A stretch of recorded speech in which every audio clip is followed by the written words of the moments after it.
3주간 이스라엘에 머물렀습니다. 소위 나팔절이라고 하는 성경의 절기, 나팔절이라고 하는 가을절기를 이틀 앞두고 들어가서 거기에서 시간을 하나님의 시간대에 거기에 머물라는 감동이 있어서 3주간 머물고 왔는데, 나팔절 다음에 오는 게 10일 후에 오는 게 대속제일이죠.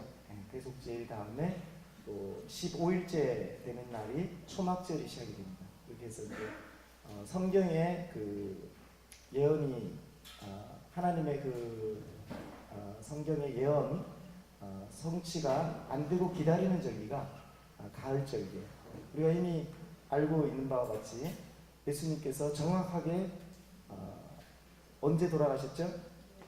6월절, 그죠? 우리 날짜는 옮겨지지만 음력이라 6월절 어린 양으로 정확하게 양이 9시에 그 제단에 그 드려지기 위해서 죽이는 일을 합니다. 근데 예수님께서 정확하게 아침 9시부터 십자가에 못 박히셨어요. 정확하게 그 시간에 주님께서 6월절 어린 양으로 오셔서 그 희생제물이 되셨고, 또 정확하게 초실절에 살아나시죠. 네, 초실절에 항상 안식 후 다음 날을 초실절이라고 레위기서 23장에는 그렇게 소개되고 있어요. 근데 예수님이 부활하신 날은 성경에 꼭 그렇게 기록이 돼 있죠. 안식 후 첫날, 아침에 일찍 갔는데도 이미 부활하셨어요. 그래서 뭐냐면 예수님께서 정확하게 초실절 날 부활의 첫 열매가 되셨다. 이런 건 성경에 다 힌트로 알 수 있도록 주죠. 무슨 소개하고 있죠. 그리고 하나님이 약속하신 성령님은 정확하게 언제 옵니까? 아무 날 오는 게 아니라 성령 강림 주일이라고 하는 그 오순절은 정확하게 77의 49 다음에 50번째 오는 주일이 되죠. 주일이 돼요. 그래서 성령 강림 주일은 우리 주일로 지키고 있는데, 정확하게 오순절 날 하나님께서 성령을 부으셔가지고 성령으로 세례를 주고, 그때 천하 각국에서 온 유대인들이 경건한 유대인들이 동일한 성령을 받고 예수 그리스도를 구주로 믿고 성령을 받고 복음의 확산이 그냥 하루 만에 거의 그 중동 전역이 또 아프리카 북부 아프리카와 그 유럽을 갈 수 있는 그런 교두보가 되는 지역들, 그런 지역들에까지 확산이 됩니다. 그래서 하나님은 이런 이 절기를, 우리가 오해하고 있는 것이 뭐냐면 이 절기가 유대인들의 전통이라고 생각만 해요. 유대인들이 만들어낸 게 아니라 모세오경에 있는 레위기서 23장에 정확하게 하나님이 정하신 시간표입니다. 그래서 원어로는 모에드라고 부르는데 절기들을 할 때 모아딤이라고 하고 복수형으로, 절기라고 하는 것은 그 영어로는 the appointed time 이렇게 번역이 되어 있어요. 그거는 뭐냐면 약속된 시간이라는 거예요. 약속된, 그냥 promised 된, appointed 지정된, 딱 약속을 정한 시간이라는 거예요. 그러니까 이거는 유대인들이 오랜 몇천 년 동안 이렇게 하면서 랍비들이 정한 어떤 절기들이 아니에요. 유대인들은 뭐 우리가 설날 있고 뭐 추석 있고 우리 조상들이 정해놓은 사시사철을 따라 어떤 정해놓은 그런 것이 아니랍니다. 하나님이 이렇게 딱 정해놓으신 시간이랍니다. 그래서 그 약속한 시간에 하나님께 7대 절기를 세우시고 3대 절기는 6월절과 오순절과 뭔지 아시죠? 초막절. 초막절인데 보통 이 초막절을 얘기하는 데가 좀 이단들이 많아요. 초막절에 주님 오신다 이러면서 막 초막절 숭배하고 막 이런 그 인터넷 뒤져다 보면 막 이단들이 많은데, 사실은 이단들이 그걸 가지고 놀 것이 아니라 우리가 정통이라는 교회가 이 절기에 대해서 분명한 하나님의 그 계획들을 알고 있어야 되는 것입니다. 그래서 그건 조심하되, 초막절을 이단이 만든 것이 아니라 누가 만들었어요? 하나님이 정해놓은 시간이에요. 초막이라는 게 뭐냐, 초막절이 어떤 의미가 있느냐. 그래서 하나님께서 정하신 시간이니까 가장 역사상 우리가 가장 중요하다고 생각되는 사건이 다 일어났어요? 이 절기를 따라 일어났어요? 아니에요? 우리가 제일 중요하다고 생각하는 사건이 뭐예요? 십자가에 주님이 달려 죽으신 사건. 그래서 우리의 죄를 대신 화목제물, 대속제물이 되셔서 우리가 이제 믿기만 하면 우리가 그 죄가를 치르지 않아도 되는, 이런 역사상 가장 중요하다고 생각하는 그 날을 이미 이루셨는데 그걸 절기를 따라 정확하게 이미 성취하셨다는 거예요. 유월절은 성취가 되었습니다. 그 다음에 초실절, 또 그 다음에 중요한 건 뭐예요? 그분이 안 살아났다면 바울조차도 내가 제일 불행한 놈이다. 어디 이상한데 빠져가지고 빠져가지고 내가 동족들로부터도 욕먹고 이방인들 가서도 욕먹고 돌 맞아 죽을 뻔하고, 이런 내가 나보다 더 불쌍한 놈이 어딨냐. 그냥 인생에 태어나서 내가 하고 싶은 거 하다가 선생 노릇 하다가 라피 교육 잘 받고 존경받다가 죽는 것이 낫지, 부활이 없다면 내가 가장 불행한 불쌍한 사람이다 라고 얘기할 정도로 유월절만 있어서는 안 되죠. 초실절, 부활절이 있어야 되는데 정확하게 주님께서 부활절, 초실절에 부활하십니다. 그래서 고린도전서 15장 부활장에도 부활의 첫 열매가 되셨도다. 그래서 초실절에 뭘 하냐면 보리 첫 번째 추수를 해서 보리 한 단을 가지고 대제사장이 흔드는 요제를 하는 게 초실절입니다. 이게 뭐냐면 이 열매가 맺혔다 이건데 유대인들은 아직도 그것도 모르고 흔들어요. 그게 뭔 얘기인지 모르고. 우리는 알죠. 예수님 부활하셨다는 메시지입니다. 예수님 부활하셨으니까 우리도 부활한다 안 한다? 예? 부활한다. 만약에 이 썩은 지 수천 년이 돼도 부활합니까? 의학적으로 그게 가능해요. 막 가루가 돼서 막 화장해가지고 막 이런 가루가 돼서 막 뿌리는데 부활됩니까? 인간적인 눈으로는. 근데 우리는 강력한 믿음을 가지고 있죠. 천년이 지나든 죽어 백골이 죽어 썩어 죽어서 2000년이 지나든 부활합니까? 부활합니다. 부활해요. 유대인들조차도 부활에 대한 믿음은 있어가지고 감람산, 동평 감람산 쪽에 무덤이 수만 개가 있어요. 한 10만 개가 넘어요. 이 돌무덤이 막 그렇게 많은데 그 사람들은 예수님이 오시면 감람산에 오신다는 걸 알아요. 사람들은. 예수님이 메시아라는 건 모르는데 메시아가 오면 감람산에 온다는 얘기는 있어요. 스가랴서에도 적혀있고 두 발을 동평 감람산에 디딘다는 얘기가 실제로 있기 때문에 이 사람들은 진짜 메시아가 감람산에 두 발을 딛고 선다는 걸 믿어요. 그때 이 지진이 일어나서 동서로 갈라지고 그리고 죽은 자들이 부활한다는 것이 구약에도 다 적혀 있습니다. 그래서 거기에 무덤이 싼 게 5천만 원. 거기에 무덤을 이렇게 한 반에 반평 되는 무덤이 1억, 2억, 좋은 자리는 1억, 2억. 그런데도 거기에 묻히려고 한대. 부활의 소망 때문에. 거기 있으나 여기 있으나 마찬가지 아닌가. 부활은 됩니다.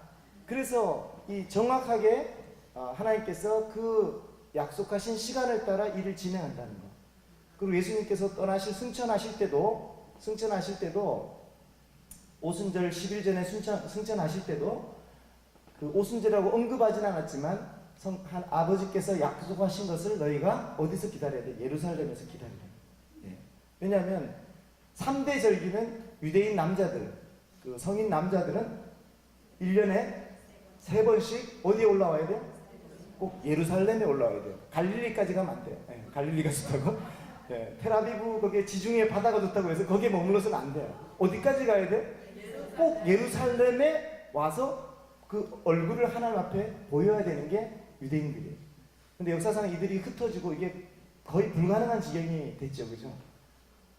그렇게 돼서 이들이 이제 그거를 못하게 됐는데, 그러나 지금도 경건한 유대인들과 또 경건한 크리스찬들이 그 절기를 따라 많이 옵니다.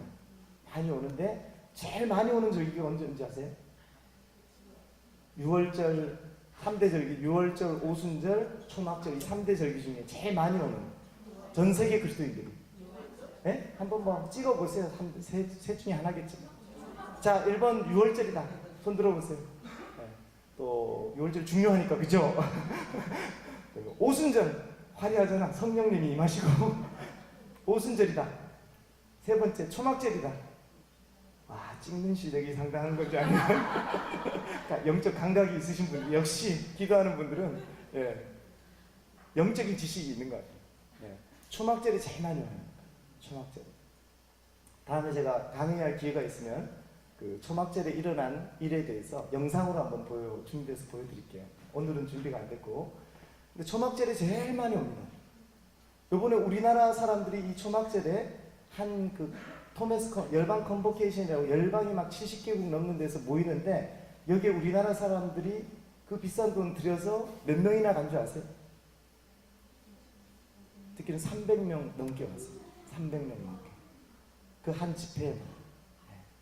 그리고 그 집회에 참석 안 하고 쫙 온 사람들이 제가 볼 때는 대한항공이 그냥 뭐 19일, 20일 막 다 매진될 정도로 21일 거의 매진될 정도로 사람들이 미리 들어가고 나중에 또 들어오고 해가지고 제가 볼 때는 거의 1000명이 넘는 사람이 온 것 같아요. 네. 저도 그 중에 한 사람이고. 그런데 그래서 이미 이루어진 절기들은 6월 오순절까지입니다. 그리고 이것은 봄의 절기라고 해요. 그죠? 3월달, 5월달 되면 이게 이제 절기가 끝납니다. 그리고 긴 여름이 있죠, 그죠? 긴 여름 동안은 애석하게도 절기가 없어요.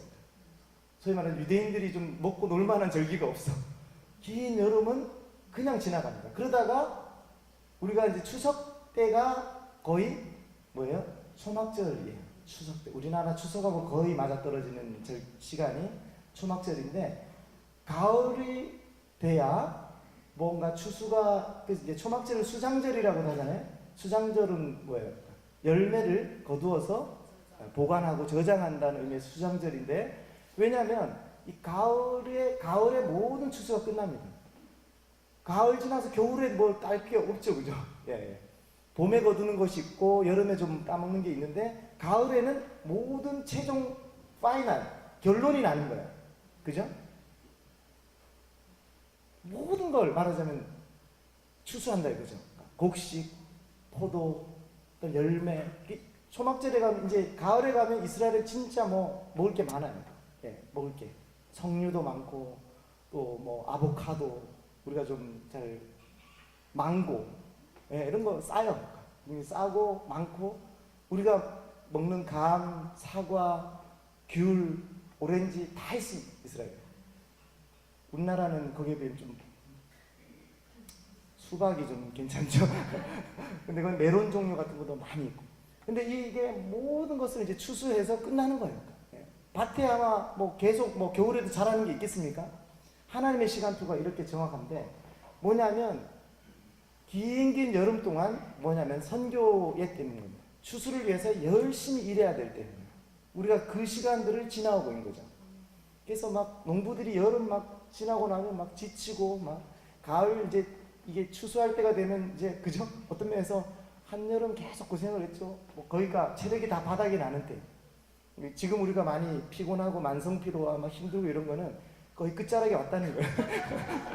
거의 끝자락에 왔다는 거예요.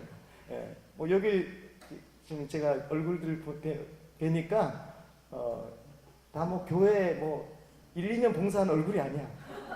10년도 뭐 그냥 한 묶음에 불과하고 보통 10년을 한 3, 4 묶음으로 한 3, 40년 정도를 그 교회와 함께 뭐 이 모양 저 모양 사기치는 목사, 사기치는 장로, 사기치는 집사, 뭐 온갖 걸 다 경험하면서, 예, 또 모함 받은 경험, 또 선교 나갔다가 또 상처받고, 하여튼 이 모든 우리가 어떤 주 안에서 수고하는 모든 것들이 사실 여름을 지나는 겁니다.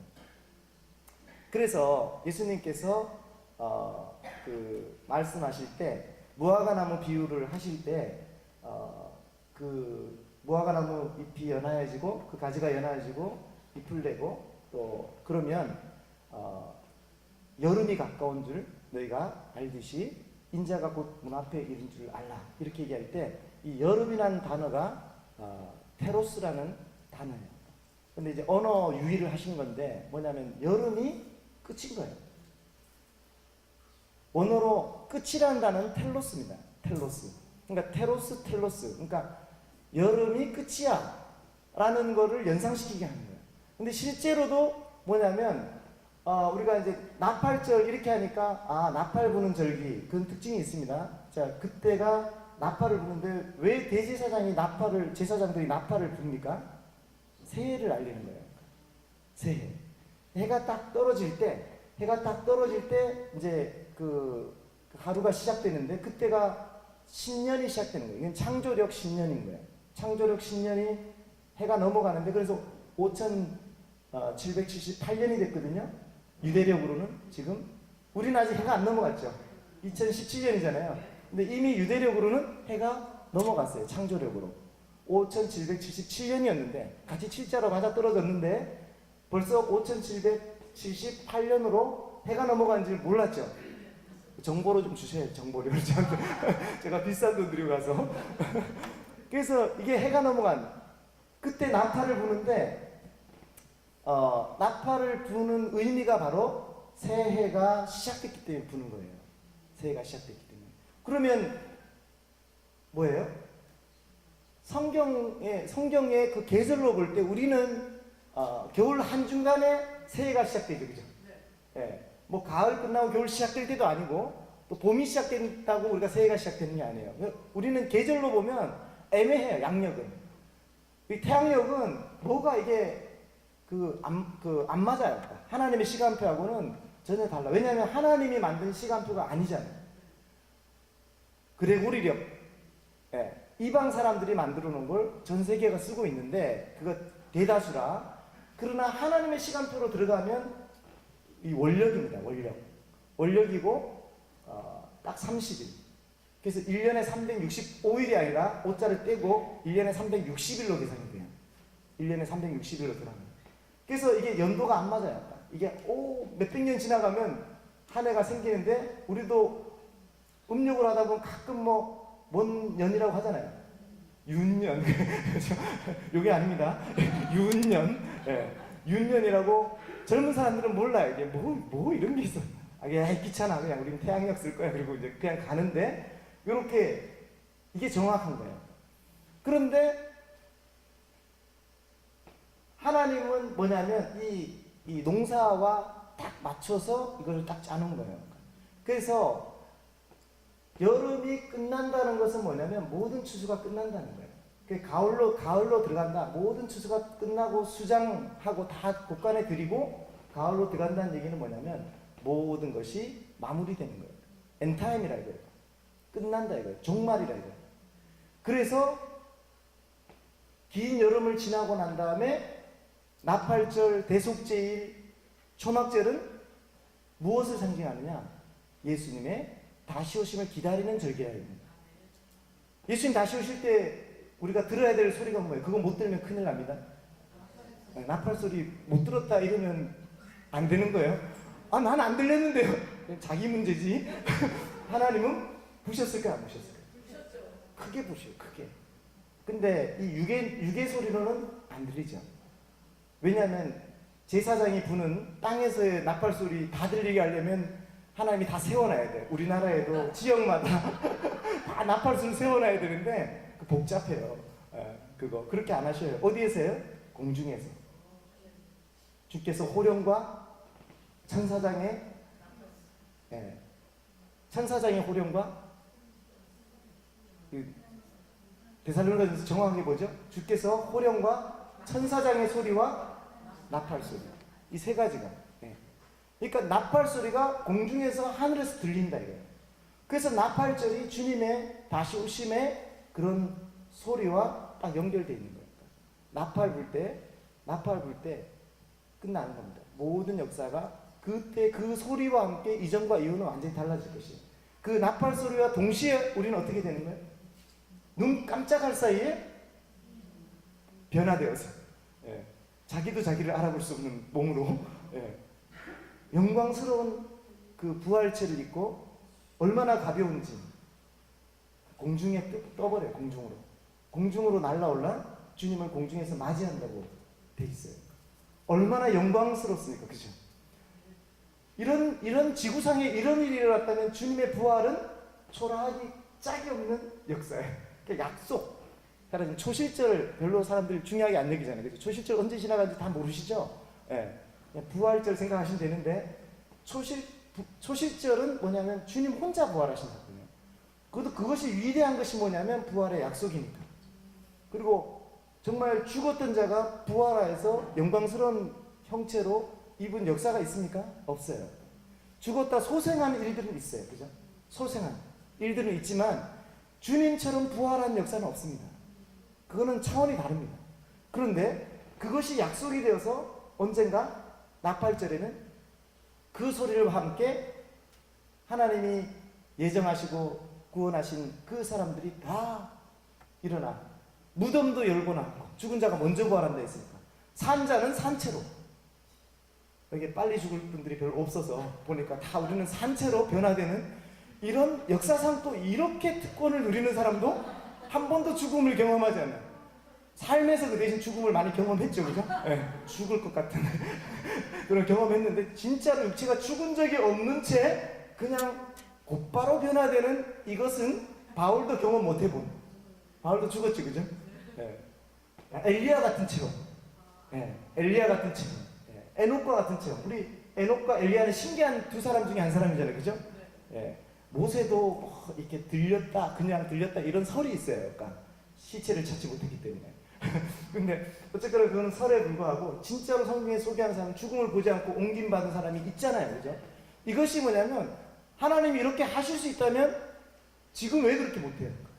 하나님 한 사람 하는 건 에녹이나 엘리야는 특별히 하나님이 막 너무 신경 써서 그 참 어려운 일인데 막 해준 일이고 막 수천만 명을 동시에 하는 건 하나님이 좀 힘든 일이라서 못할까요? 전혀 그렇지 않죠. 우리의 믿음에는 하나님이 한 사람을 그렇게 할 수 있다는 것은 엘리야를 불병거 태워가지고 불만차 태워가지고 들려 올라가게 하고 에녹은 주님과 365년 동행하다가 그냥 주님께서 데려가셨더라. 죽음을 보지 않고 이렇게 하나님이 하실 수 있다면 우리가 너무 흔한 경우 모두가 죽고 장사되고 썩고 또 뭐 이렇게 되는 것이 흔한 일반적인 예지만 그것만이 진실은 아니라는 거죠. 그러니까 주님께서 클라이막스 마지막 때에 가장 장엄한 계획은 그런 그 휴거의 그런 그 예표들을 구약에도 심어 놓으시고 또 신약에는 정확하게 하나님의 아들을 어떻게 해요? 부활, 승천시키는. 또 예수님은 부활하시고 승천하시는 걸 보여주셨어요, 안 보셨어요? 엘리야처럼 예수님도 500명이 보는 앞에서 하늘로 그대로 부활체를 가지고 올라가셨어요. 너무 빨리 올라가면 너무 이제 뿅 하고 사람들이 충격 먹을까봐 서서히 올라가니까 제자들이 어떻게 했어요? 올라갈 때마다 시선이 올라가겠죠. 그거 안 쳐다볼 사람 있어요, 혹시? 제 설교에는 줘라도 예수님이 승천하시는데 딴짓할 사람 있어요? 스마트폰 보고 그때 뭐 은행 잔고 열어보고 이럴 사람 있어요? 예수님이 자기 눈앞에서 승천하는데 그때는 뭐야? 다 주목하여 시선이 계속 올라갔겠죠. 근데 올라갔는데 한참 올라가니까 점처럼 보이더니 그 다음에 뭐 거의 구름에 가려서 보일 듯 말 듯 하는데도 제자들이 눈을 뗐어요, 안 뗐어요? 아, 영화 끝났네 하고는 가지만 루터 영화 끝나면 금방 일어나지만 지금 어떤 걸 본 거예요? 역사상 이게 생신지 꿈인지 모를 정도의 어떤 예수님이 지금 승천 하늘 올라가는 것을 봤단 말이에요. 감람산에서. 그래서 승천교회가 거기 2개나 세워져 있잖아요. 여기다 저기다 이러면서. 그런데 하도 쳐다보고 있으니까 안 되겠다 싶어서 천사 둘이 내려왔네. 천사들이 내려와서 뭘 쳐다보냐. 예수님 승천하고 가셨는데 돌려보내잖아요. 그죠? 증거하라고. 네, 증거하라고. 그런데 그 한 사건만 해도 굉장히 위대한 사건인데 이제 그것은 무엇을 예고하고 있냐? 복선이라 이거죠. 우리 모든 믿는 자들이 나팔 소리와 함께 변화되어서 주와 같은 형상으로 변화되어서 공중에서 주님을 만나고 이 얼마나 이 간격으로 서로 위로하고 서로 사랑하고 살아가라고 데살로니가전서에서 이 말씀을 주셨죠. 서로 맨 끝에는 이 말로 서로 위로해라. 예. 왜냐하면 현실을 보면 위로받을 게 없어. 현실을 보면. 그러니까 이런 것이 너에게 약속으로 줬고 이것이 언젠가 일어날 것이니까 서로 이 말로 서로 위로하라. 서로 위로하십시오. 옆 사람. 일단 위로하십시오. 위로해 보세요. 이런 소망에 야 공중에서 만납시다. 이 모습이 아니라 단장된 신부의 모습으로 어마어마한 것이 우리에게 있습니다. 예, 이거는 무엇으로 연출할 수 있겠어요? 예, 무엇으로? 이거에 비해서 김정은이가 그 아리랑 축전하고 거기서 막 그 퍼레이드하고 하는 것이 얼마나 어린이 병정놀이 같이 유치하고, 제가 김정일이 살아있을 때 군병식하고 막 그러는데 딱 나와서 한마디 하는 걸 보면서 와, 정말 하나님 코스프레 하고 있구나 하는 걸 느꼈는데 뭐라고요? 인민들에게 영광이 있으라! 이 손을 뻗어가지고 이 인민들에게, 이 북조선 인민들에게 영광이 있으라! 영광이. 와, 그 영광이라는 단어를 그렇게 함부로 쓰다니, 그렇게 초라한 곳에서. 그래서 제가 알았어요. 그 웃음이 ဖွ아 나면서. 그 반대로 우리가 깨달아야 될 것은 뭐냐면, 영광은 어디에 있어요? 하나님과 우리 그리스도 안에 있는 우리 성도들에게 있습니다. 그래서 이 진정한 영광이 아니라 가짜 영광을 가지고 무기 뭐 좀 만들어가지고 그 조잡한 거 만들어가지고, 예, 그 좋지도 않은 거 만들어가지고 온갖 욕을 다 먹으면서 무슨 영광이에요? 지금 북한이 전 세계 욕을 들어먹고 있는 나라예요. 우리 민족으로서 너무너무 사실은 부끄러워요. 어떻게 저렇게 크레이지한 민족이 다 있냐. 북한을 보도하면 세상 사람들이 보면 뭐 이런 집단들이 다 있나. 예. 하여튼 전 세계 어느 나라와 비교해서 하여튼 이상하기로 최고예요. 그러니까 아프리카는 그냥 가난해서 굶어 죽는 거고, 이슬람도 북한 같지는 않아요. 북한만큼 더한 데는 없어요. 너무너무 이해가 안 되는 이런 집단을 만들어 놨는데, 집단적인 민족적인 축사가 일어나야 되는 지금 상황이라는 거예요. 왜냐하면 거대한 사이비, 엄청난 사이비. 그러니까 그 전 세계 종교학자들에게서는 이 그 전 세계 뭐 4대 종교에 들어가는, 4대인가 5대 종교에 들어가는 게 북한입니다. 주체사상이라는 교란, 그냥 사상이 아니에요. 그래서 우리가 지금 오늘 말씀 읽었던 것처럼 우리의 싸움은 혈과 육이 아니라 정사와 권세, 예, 이 어둠의 세상 주관자들과 악의 영들에 대한, 예, 북한이 저렇게 된 것은 정말 스탈린의 힘 혹은 김일성의 힘과 지혜로만 된 것이 아닙니다. 마귀가, 아주 마귀 중에도 대마귀인 사단이 북한을 저렇게 만들어 놓은 거예요. 그래서 그것을 결박하고 풀고 하는 일을 하나님이 하지 않으면 세상에 사람이 할 수 있는 게 아니에요. 막을 수도 없고 물리칠 수도 없는. 그래서 우리 기도하는 사람들이 그 키를 가지고 있다는 것입니다. 그래서 우리가 가을절기는 바로 그런 주님의 다시 오심을 기다리고 있는 절기들이라 좀 공부를 좀 하셔야 돼요. 또 계시가 열려야 돼요. 이거에 대해서. 그래서 초막절 하면 뭐 이단 이렇게 하는 것이 아니라, 좋은 것들에게 이단에게 빼앗기는 것이 아니라 하나님이 만들어 놓으신 절기니까 이 의미가 무엇인지 배우고, 또 지금 제가 간단하게 말씀드리는 대로 주님의 재림과 관련된 절기다. 나팔절. 대속죄일 뭐예요? 유대인들은 대속죄 이후에는 1년 동안 지은 죄가 그 후에는 회개하면 회개가 안 되고 그대로 영원히 남는다라고 믿어요. 그러니까 뭐예요? 대속죄일은 굉장히 중요해요. 대제사장이 1년에 한 번 지성소까지 들어가는 날이잖아요. 그죠? 그래서 뭐냐면 이 대속죄일이 주님의 그 심판을 의미하는, 그 심판 후에는 또 뭐가 옵니까? 심판 후에는 또 믿는 자들에게는 초막 속에서, 비록 초막이지만 유대인들이 가장 즐거워하는 절기가 초막절입니다. 출애굽해서 장막에 거하면서 하나님의 임재 속에 살아갔잖아요. 그죠? 비록 초라하지만. 그래서 초막을 짓지만 사실은 가장 화려한 절기가 초막절이에요. 왜냐하면 하나님의 영광이 그 초막에 함께하고, 또 그 초막절을 장막절이라고 하죠. 예, 초막이 장막이라는 뜻인데, 그래서 계시록에 보면 뭐예요? 이제는 장막이 필요해요, 안 필요해요? 성전이 필요해요, 안 필요해요? 하나님과 그 어린 양 예수 그리스도께서 친히 장막이 되어서, 그늘이 되어 주셔서 우리의 울타리가 되어 주시고, 그러니까 영원히 뭐냐면 우리가 하나님이라는 초막, 예수 그리스도라는 초막 속에서 우리가 아무 해됨도 없고 상함도 없이 살아가는 것이, 그 임재의 영광 가운데 살아가는 것이 초막절의 의미라 이겁니다. 그러니까 완성의 절기죠. 초막절은 완성의 절기. 그러니까 초막절로 끝나요. 왜? 영원히 살 거기 때문에. 영원히 하나님과 산다는 것이 우리의 스토리의 마지막 결론입니다. 아멘? 네. 그래서 제가 더 갔다 온 구체적인 얘기들을 하나하나 다 하면 우리 주강사님께서 전할 시간이 없으니까 제가 이렇게 3주 동안 갔다 오면서 이 엔타임의 절기, 주님이 오심의 약속의 절기에 그곳에 있으면서 한 가지만 말씀드리면 주님의 때가 정말 가까웠고, 특히 한국과 이스라엘 유대인들이 우리 작년에도 미스바로 정말 그 한민족이 부르심해서 가서 무엇을 했냐면 한국 교회 이름으로 그들에게 사죄하고 또 그들에게 감사를 표현하고 또 그들에게 축복을 받고 또 이렇게 하면서 하나됨을 시도했습니다. 그런데 정말 그런 정부 관계자들도 나오고 또 메시아닉 주라고 하는 믿는 유대인들의 가장 그 대표격인 연합 회장님이 오시고 이렇게 하면서 우리 김한식 목사님과 부둥켜 안고 울고 우리가 형제됨과 하나됨을 이루었어요.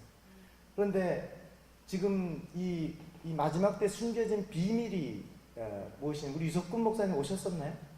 네, 한번 오셔서 들으셨죠. 그래서 이게 정말 한국이 굉장히 사실은 이 하나님의 그 마지막 때에 숨겨진 또 라스트 주자인 그런 비밀들이 있습니다. 근데 이번에 이스라엘 가서 제가 느끼는 것은 한국 사람들이, 선교사들이 와서 기도의 집을 막 여기저기서 막 열어요. 제가 한 10년 전에 갔을 때는 딱 하나 있었어요. 한국 기도의 집이. 근데 지금은 제가 셀 수 없을 만큼 많아요. 10개가 넘고, 심지어는 올드시티 안에도 몇 년 전에 진출을 했어요. 유대인 쿼터 지역에 베다니 기도의 집이라고 들어갔는데, 요번에 또 2호점이 또 새로 하나 또 올드시티 안에 침투해 들어갔고, 저번에 우리 오셨던 선교사님, 장창근 선교사님, 감남산 쪽에 예수님이 승천하셨던 그 감남산 쪽에 기도의 집을 여셨어요. 거기는 아라콘인데 거기에 그 차지했어요. 우리 한국 사람들이 이 요지의 땅을 차지하고 있더라고요. 그리고 놀라운 거는 이 남쪽에 보면 이제 버려진 땅이라고 할 수 있는 사막이 펼쳐지죠. 광야, 사막. 네게부라 그러죠. 네게부 광야라 그러는데 거기는 너무 덥기도 하고 뭐 나무도 없고 풀도 잘 안 자라요. 그러는 곳이 사실 굉장히 큰 땅이 쫙 있는데 거기 한 중간에 미츠페 라몬이라는 지역이 있어요. 거기는 아주 경치가 절경입니다. 마치 소위 말하는 미국의 그 그랜드 캐년 같은 데가 절경이잖아요, 그죠? 그런 데가 그런 것처럼 아주 크레이터가 형성이 돼서 옛날에 운석이 하나 떨어졌던 자리라고 합니다. 그래서 거기가 아주 큰 높은 절벽이 막 한 80m, 100m 치솟아 있는데 굉장히 절경이에요. 그러니까 거기가. 그래서 거기에 구경하고 지나가고 이렇게 했는데 요번에 제가 3번째 거기에 갔는데 요번에 거기서 한 3일 동안 잤어요. 어떻게 잘 수 있었냐면 거기에 기도의 집이 세워진 거예요. 거기에. 그래서 단 장로님이라고 유대인인데 이분이 하나님께서 그곳으로 가서 기도의 집을 하라는 감동을 계속 주셔서 거기에 기도의 집을 여는데 거기에 누가 오겠어요? 거기 주민이 몇천 명 안 됩니다. 유대인들도 살지 않는 얼마 살지 않는 그곳에 기도의 집을 열고 기도를 하고 있는데 또 놀랍게도 그 기도의 집이 좀 큰 집을 얻어서 운영되는 데 있어서 운영비나 이런 거에 있어서 한국 선교사님이 담당을 하고 또 그러므로 해서 한국 스텝이 와 있고 또 한국 사람이 매주 와서 기도를 막 하는 거예요. 1박 2일 기도하고 저희도 한 3일 동안 머물면서 그러면서 제가 이렇게 보면서 야 유대인들도 얼마 살지 않은 이 지역에 한국 사람들이 이 기도의 직임 거기 한국 선교사님도 원래 어디 저쪽에 남미 선교사님이었는데 하나님이 이스라엘로 가라 하더니 거기에서 또 사명을 주셔가지고 그 일을 하는 거예요. 그러니까 정확하게 하나님의 부르심을 따라 이렇게 하는데 한국 사람이 지금 굉장히 중요한 일들을 하나님께서 하게 하시는 또 그 한 자매도 이제 한국에 나왔다가 다시 제가 도착하기 며칠 전에 주님께서 이 기도의 집에 헌신하라는 감동을 주셨다는 30대 후반의 자매 결혼은 어떻게 하려고 주님과 결혼했으니까 그러니까 이 광야 한가운데 이런 소망의 기도. 근데 영적으로는요, 거기가 좀 무서운 곳이에요. 제가 요번에 처음 들었는데, 하늘에 운석이 떨어졌잖아요. 운석이 떨어진, 과학적으로는 그런 건데, 영적인 설로, 해설로는 이런 말이 있대요.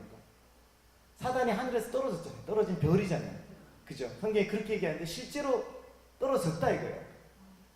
유대인들이 떨어졌는데 어디 떨어졌냐? 미츠페라몬 거기에 떨어진 운석이 사단이 떨어진 그 운석이다. 그러니까 영적인 것이 어떤 실제화돼서 이렇게 됐다는데 100% 우리가 믿을 건 안 되지만 이게 뭐 사단이 떨어질 때 누가 봤으며 우리가 그걸 증명할 길이 어디 있습니까? 그러나 그런 설이 있을 정도로 거기가 아주 어마어마한 곳인데 거기에 기도의 집이 딸랑 단장로님이라고 60이 넘은 유대인 부부가 그래서 그림을 그리면서 기도하고 있는. 근데 한국 교회가 거기에 헌금을 하고 한국 사람들이 거기서 기도하고 후원하는 이런 일들을 보면서 야 정말 하나님께서 이 마지막 때에 그런 그 광야에 오늘 찬양 중에도 광야에 꽃이 피어난다, 사막에 꽃이 피어난다, 샘이 흐른다, 그런 일들이 어마어마한 일들이 누구의 기도로 정말 한 사람을 준비시키셔서 그 일들을 이루어내시는 분이 하나님 하시는 방법이시는 거죠. 요셉을 통해서 이스라엘 민족을 열방을 구원하게 하셨죠. 요셉을 주님께서 말씀으로 단련시키셔서. 그래서 제가 한 가지 소망을 드리고 싶은 것은 우리는 비록 작지만 주님이 우리를 통해서 행하실 일들은 영원하고 어마어마한 일들이라는 것을 좀 믿으시라고 격려를 드리고 싶습니다. 아멘. 우리는 소수지만 우리가 믿음으로 설 때 다윗의 물맷돌 5개씩을 들고 각 영역에서 골리앗을 쓰러뜨리는 장수보다 더한 믿음의 사람이 될 줄로 믿습니다. 감사합니다. 기도하는 기도하신 자를 모시고